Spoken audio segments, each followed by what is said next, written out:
Hello, pwede bang gumawa ka ng I am affirmations tungkol sa pagpapasalamat, kagaya ng ako ay nagpapasalamat sa iyo ngayon?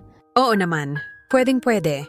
Narito ang iyong mga I am affirmation tungkol sa gratitude in Tagalog.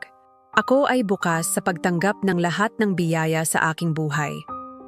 Ako ay laging nagpapasalamat sa bawat simpleng bagay. Ako ay nagpapasalamat sa araw na ito at sa lahat ng mga oportunidad na darating. Ako ay nagpapasalamat sa aking kalusugan, lakas at kakayahan.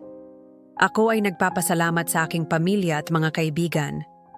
Ako ay nagpapasalamat sa lahat ng aral na aking natutunan, maging sa mga pagsubok. Ako ay nagpapasalamat sa pagmamahal na aking ibinibigay at natatanggap. Ako ay nagpapasalamat sa aking sarili, sa lahat ng aking tagumpay at paglago.